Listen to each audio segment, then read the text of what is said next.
The underdog, a competitor thought to have little chance of winning a fight or contest. At some point in our lives, we've all rooted for one. The sports team, the book protagonist, or the movie character.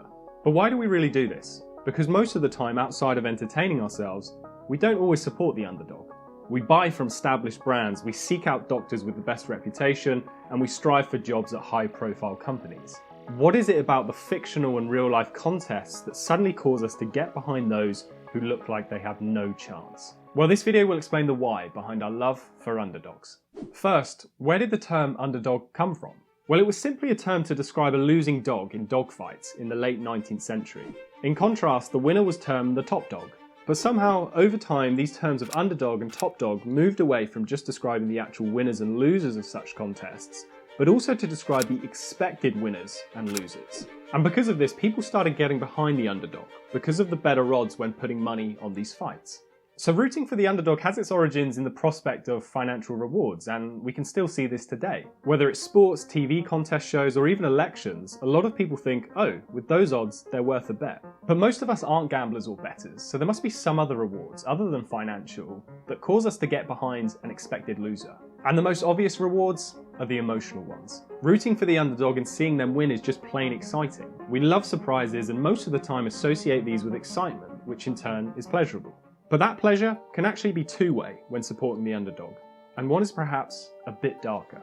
Psychological researchers have hypothesized and studied that our love for the underdog is not actually to do with wanting to see them win, but rather is wanting to see the top dog lose. One simple experiment showed this when researchers presented hypothetical matchups between sports teams. They then told the participants that the favoured team, the top dog, spent way more on its payroll than the underdog. And this simple fact dramatically boosted support for the underdog, compared to when the teams presented as top dog versus the underdog spent similarly. So what these findings support is that our love for the underdog is sometimes more to do with our dislike and hatred of the top dog. An example of Schadenfreude, the idea that we experience pleasure at the misfortune of others. A lot of this stems from the fact that we often believe top dogs to have unfair advantages, and for the majority of us, we perceive fairness as a key cornerstone of the way society should be. So that's why certain underdog stories resonate so much. An obvious example was Leicester City winning the English Premier League title in 2016.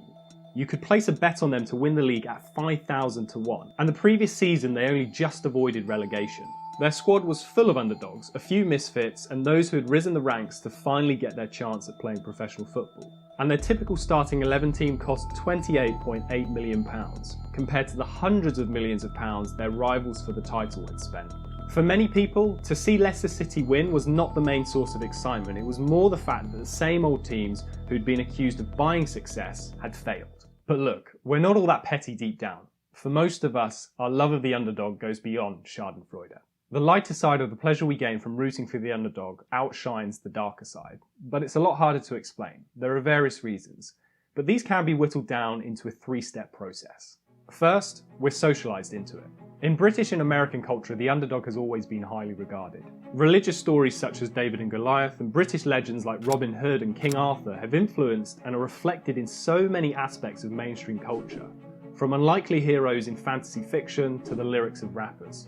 The underdog is the pet at the side of the American dream that we in Britain also buy into, the idea that anyone through enough perseverance and determination can achieve their dreams. And so as we grow up, we encounter hundreds of nods to the underdog, from the cartoons we watch to the books we read and even the video games we play. And so after this socialisation, the second step is that we're led to see ourselves in the underdog.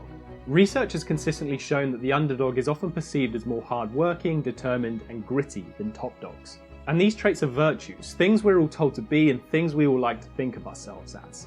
And this is why certain underdog stories persist decade after decade, such as the Miracle on Ice, when the US national ice hockey team defeated the Soviets in the 1980 Winter Olympics. The Soviets had won the gold medal in 5 of the previous 6 Winter Olympics, and their team consisted of professionals, some of the best players in the world. Whereas the US team was made up of mostly amateur players, young college boys, and only a couple who had any professional experience. It was clear that the Soviets were better hockey players, but it was the US's dogged attitude, tenacity and never say die attitude that allowed them to overturn a 3-2 deficit in the third period and win 4-3.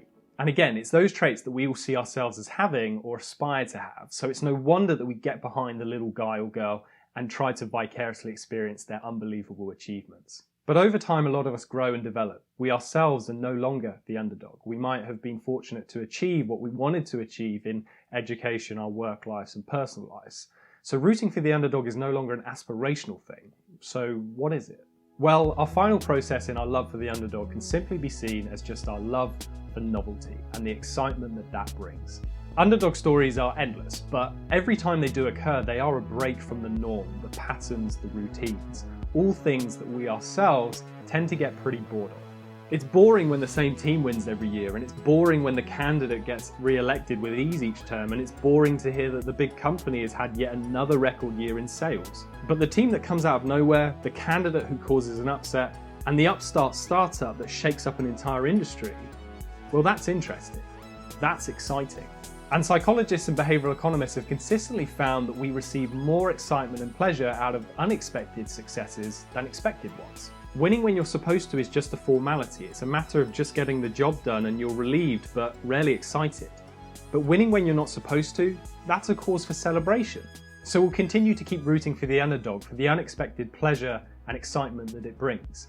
And even if they don't win, we won't be too disheartened because they weren't supposed to win in the first place. We love underdogs because we always have done and always will. The underdog draws us in with just a glimmer of hope and the potential of various rewards. The unlikely chance to win some money, the opportunity to laugh at the top dog who fails despite their unfair advantages, and the unexpected pleasure of seeing someone like us achieve despite all the odds stacked against them. It all comes down to simple romanticism. The underdog story is a love story, one that we all fall for again and again and again.